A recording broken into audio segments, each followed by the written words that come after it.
Irregular है ना, बिल्कुल इरेगुलर है। तो मैं फाइब्राइड की जो है मुकम्मल पैथोलॉजी को पढ़ाना चाहता हूँ आपको।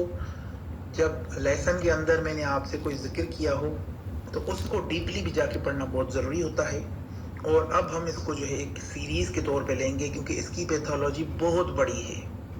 इसकी पैथोलॉजी बहुत बड़ी है, इसे समझना बहुत ज़रूरी है। पैथोलॉजी के बारे में याद रहे, अगर आपको पता नहीं है तो फिर आपको कोई इल्म कख पता नहीं है। ठीक है, चलें यहाँ पे जो कैल्सिफिकेशन के बारे में आपको पढ़ाना चाहता हूँ। बेसिकली इसके अंदर जो कैल्सिफिकेशंस होती हैं वो समझना बहुत ज़रूरी है। ये इंपॉर्टेंट लेक्चर होने जा रहा है, थोड़ा तवज्जो दीजिएगा। और मेरी गुजारिश, अगर आप मानेंगे तो आप पेन और कॉपी लें और ये नोट बनाएं। ठीक है, नोट्स बनाएं इसके। ठीक है, बाज़-औक़ात मेरे पास नोट्स होते हैं, बाज़-औक़ात मेरे पास नोट्स नहीं होते, तो फिर मैं क्या कर सकता हूँ। लेकिन मैं आपके लिए ज़्यादा से ज़्यादा ये कोशिश करूँगा कि नोट्स को बनाया जाए। अब इसकी जो है हम क्लासिफिकेशंस को पढ़ेंगे। ठीक है, क्लासिफिकेशंस को पढ़ेंगे। और क्लासिफिकेशंस कौन सी हैं? पहली वाली क्लासिफिकेशन इसकी क्या है? Submucosal leiomyoma. लियोमायोमा जैसे आपको मैंने बताया कि लियोमायोमा हम बोलते हैं फाइब्राइड को। तो ये जो टाइप है सबम्यूकोसल फाइब्राइड, सब मीन्स नीचे। ठीक है, सब मीन्स नीचे, यानी ये ऊपर का हिस्सा है, यहाँ पे देखिए ये नीचे का हिस्सा है। ठीक है, अब ये सबम्यूकोसल फाइब्राइड कौन सा है? ये वाला है, ये देखिए ये सबम्यूकोसल फाइब्राइड है। ठीक है, सब मतलब नीचे, mucosal means internal layer.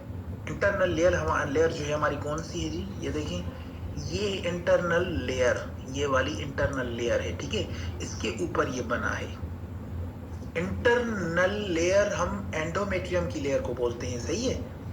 Internal जो लेयर है हम उसको बोलते हैं जो एंडोमेट्रियम की लेयर होती है। अब ये देखिए, सबसे बड़ी बात तो ये है कि ये अगर फाइब्राइड, इसको हम सब म्यूकोसल क्यों कहते हैं?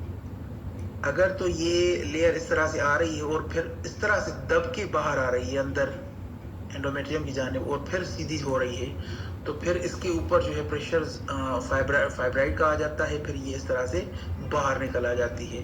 अमूमन तो ये होता ना कि ये जो लेयर इस तरह से सीधी आती है, लेकिन अगर ये इस तरह से बाहर आई है तो इसको हम क्या बोलेंगे? Submucosal fibroid. ठीक है, ये याद रहे, सबम्यूकोसल फाइब्राइड जो होते हैं वो कौन से होते हैं? जो एंडोमेट्रियम की इंटरनल लेयर के ऊपर जो है बने हुए, उसको हम बोलेंगे सबम्यूकोसल फाइब्राइड।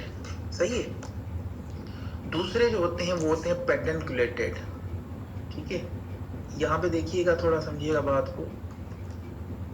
दूसरे जो होते हैं पेडुंकुलेटेड होते हैं। पेडुंकुलेटेड कौन से? ये वाले, ये जो फाइब्राइड है ये पेडुंकुलेट है। अब ये इसको हम क्यों कहेंगे कि ये पेडुंकुलेट है? ठीक है, अब हम इसको पेडुंकुलेट इसलिए बोलेंगे कि ये देखें, पेडुंकुलेट मीन्स लटका हुआ। किसी लटकी हुई चीज को हम पेडुंकुलेट बोलते हैं। ठीक है, जब कोई चीज लटकी हुई हो उसको क्या बोलेंगे? पेडुंकुलेट। राइट, पेडुंकुलेट मीन्स जो चीज लटकी हुई हो उसको हम बोलेंगे पेडुंकुलेट। तो जिस तरह से अभी एक पेड़ होता है, उसके अंदर कोई फल होता है, वो लटका हुआ होता है। जिस तरह से मैं आपको इजी करके समझाऊं, जैसे आम को फर्ज कर लें, जिस तरह से आम अपने पेड़ के अंदर टहनियों के साथ लटका होता है। आप ये मिसाल ले लें कि ये देखें, ये एक यहाँ पे देखिएगा, इस पेडुंकुलेट को पहले एरो की मदद से देखें कि ये है पेडुंकुलेट। ठीक है, अब ये देखें कि ये जो फाइब्राइड है, बेसिकली ये यहाँ पे देखें लटका हुआ इस तरह से, ये देखिए किस तरह से लटका हुआ है। ठीक है, तो ये इसको हम क्या बोलेंगे? पेडुंकुलेटेड फाइब्राइड।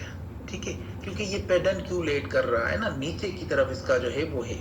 ठीक है, तो इसको हम बोलेंगे पेडुंकुलेट फाइब्राइड। दूसरा है इंट्राम्यूरल। कौन सा है? इंट्राम्यूरल। इंट्राम्यूरल हम किस चीज को बोलते हैं? ये देखें, जो मायोमीट्रियम के बीच में हो, यहाँ पे ना इस साइड बाहर की तरफ या इस तरह, ना ही इस तरह अंदर की तरफ, ये बीच में जो है फॉल कर रहा है, ये देखिए यहाँ पे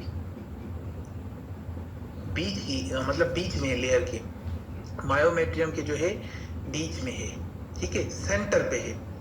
इसको हम बोलेंगे इंट्राम्यूरल फाइब्राइड। आपको मेरी बातें अच्छी लग रही हैं, समझ में आ रही है मेरी बात, आपको अच्छे से समझ में आ रही है ना? Thank you so much. चलें, इंट्राम्यूरल जो होता है वो बेसिकली जो सेंटर पे हो हम उसको बोलते हैं इंट्राम्यूरल। सबसरोजल जो आउटर लेयर से बाहर हो, किस तरह से देखिएगा, आप थोड़ा समझिएगा। अब ये सबसरोजल हम इसको बोल सकते हैं, ये देखिए इसको हम सबसरोजल बोल सकते हैं, इसको भी हम जो है पेडनक्यूलेट सबसरोजल बोल सकते हैं। ये दोनों तरह के जो हैं ये सबसरोजल हैं, लेकिन ये पेडनक्यूलेट टाइप है। क्यों? क्योंकि ये लटका हुआ है। ये आधा देखें, ये इस तरह से आए हम, इस तरह से ये बाहर है, ठीक है, इस तरह से। लेकिन ये अगर सीधी हम लेयर खींचेंगे तो फिर देखें आधा मायोमेट्रियम में है, आधा बाहर की तरफ इसने लेयर को दबोच के रखा है, ठीक है। ये इस तरीके के हम जो है उसको कहेंगे फाइब्राइड को सबसरोजल। लेकिन अगर हम सबसरोजल पेडेंकुलेट के बारे में कहेंगे तो ये देखिए ये पूरा का पूरा बाहर है और ये यहाँ से देखिएगा ये लटका हुआ है इस तरह से, ये देखिए, ये देखिए ये लटका हुआ है मुकम्मल। जिस तरह से मैंने आपको पेडेंकुलेट सबसरोजल के बारे में बताया, ये सेम उसी तरह से बाहर की तरफ है, ठीक है। सबसरोजल सब म्यूकोसल, सॉरी ये सब म्यूकोसल है, ठीक है। ये सब म्यूकोसल पेडेंकुलेट सब म्यूकोसल है, ठीक है। पेडेंकुलेट सब म्यूकोसल क्यों इसे बोल रहे हैं कि ये एक तो बाहर है बिल्कुल, ठीक है, सब म्यूकोसल है, म्यूकोसल के बिल्कुल बाहर है। दूसरा ये जो पेडेंकुलेट है, जिस तरह से पेड़ में कोई फल जो है लटका हुआ होता है, पेडेंकुलेट है। और दूसरा जो है सब म्यूकोसल है, यानी मसल से जो है बिल्कुल बाहर है ये, ठीक है। और ये जो है सब म्यूकोसल है, यानी आधा मसल्स के अंदर है, आधा मसल्स के जो है बाहर है ये, ठीक है। तो ये आप समझ रहे हैं मेरी बात अच्छे से। आगे बढ़ते हैं। फाइब्राइड की जो सेकेंडरी जो चेंजेस होती हैं उनके बारे में समझना बहुत ज़रूरी होता है, ठीक है। जो फाइब्राइड की जो सेकेंडरी चेंजेस होती हैं वो क्यों होती हैं? एक तो ब्लड और दूसरा एस्ट्रोजन की वजह से होती हैं, ठीक है। अब ये आगे मैं आपको समझाता हूँ। बेनाइन डी जनरेशन के बारे में पढ़ना बहुत ज़रूरी है। जो बेनाइन डी जनरेशन होती है, डी जनरेशन मीन्स कि अगर फाइब्राइड खुद में ही ख़त्म हो जाता है, पहले बनता है उसके बाद खुद में ही ख़त्म हो जाता है। इसमें यूट्रस और फाइब्राइड्स दोनों को जो है ब्लड मिलती है और फाइब्राइड को जो है लिमिटेड अमाउंट के अंदर ब्लड मिलती है, ठीक है। जिसकी वजह से फाइब्राइड आहिस्ता आहिस्ता मतलब डी जनरेट होता है। ये उसकी साइज या उसकी कह लें कि वो साइज कम हो जाती है, कम होते होते होते होते होते फिर ये जो है अब मैं आपको एक मिसाल के तौर पे समझाऊं कि जब ये फाइब्राइड बना था तो पहले इस तरह से छोटा था, फिर जो है इस तरह से बड़ा हुआ, फिर जिस तरह से मैंने एस्ट्रोजन के बारे में आपको बताया कि उसको खुराक मिलती गई, बड़ा होता गया, इस तरह से बड़ा हो गया, फिर ये बहुत बड़ा हो गया, ठीक है। ये फॉर एग्जाम्पल दे रहा हूँ, ऐसे नहीं कि ये मूवमेंट कर रहा है ये इस तरह से, ठीक है, ये इस तरह से मूवमेंट कर रहा है फिर यहाँ पे गया, नहीं। ये मैं आपको जस्ट इसकी जो है इमेज शेप बताने की कोशिश कर रहा हूँ कि ये पहले क्या था, कि ये पहले छोटा बना, फिर थोड़ा बड़ा हुआ, फिर बड़ा हुआ, फिर बड़ा हुआ, ठीक है, फिर जो है बड़ा हो गया। लेकिन एस्ट्रोजन ना मिलने की वजह से, यानी जो ब्लड है वो यूट्रस को तो मिल रही है, लेकिन वो यूट्रस अपने हिस्से की जो है ब्लड ले रही है और ये फाइब्राइड को भी जो है सप्लाई हो रही है ब्लड।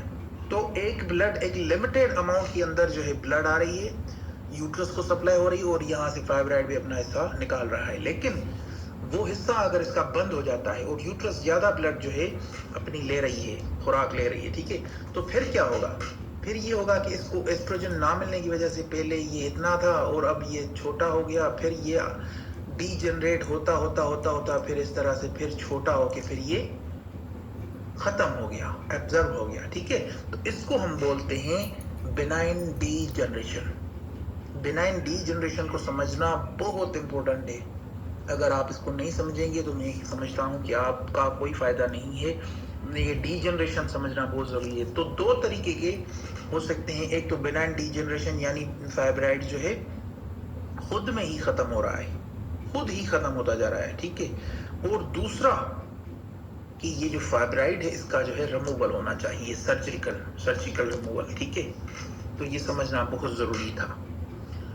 दूसरा, जैसे मैंने आपको बताया, आपसे गुजारिश की कि ये जो है मतलब सिस्ट में ये हम स्ट्रक्चर बना है ना जो, ठीक है ना, इस तरह से समझ लें कि ये एक सिस्ट में एक सिस्टिक टाइप जो है कह लें कि ये फाइब्राइड होता है। क्यों? अब मैं आपको बताता हूं कि क्योंकि इसके अंदर फ्लूइड जनरेट होता है, सिस्टिक लिक्विफिकेशन होती है, उसके बाद जो है एक्सट्रीम हाइलाइजेशन जो है होती है, और उसके बाद जो है ये इसके अंदर फ्लूइड जनरेट होता जाता है। ये मजीद ग्रो नहीं करेगा, सो ये डीजनरेट हो जाता है, ठीक है। ये बात समझिएगा। जब इसके अंदर सिस्टिक जो है लिक्विफिकेशन हो जाए और उसके अंदर जो है एक्सट्रीम तौर पे जो है एक बड़ा जो है फ्लूइड कलेक्शन आ जाए, तो फिर ये ज़्यादा ग्रो नहीं करता, क्योंकि ये ब्लड सप्लाई जो इसकी होती है वो फिर बंद हो जाती है और ये ग्रो नहीं करता और ख़त्म हो जाता है, ठीक है। दूसरी जो मेन और इम्पोर्टेंट जो है टॉपिक मैं आपको बताना चाहता हूँ कि ये कैल्सिफिकेशन की वजह से जो है ये एब्जॉर्ब हो जाता है, ख़त्म हो जाता है, ठीक है। वो क्यों? क्योंकि इसका जो सर्कुलेटरी डिप्राइवेशन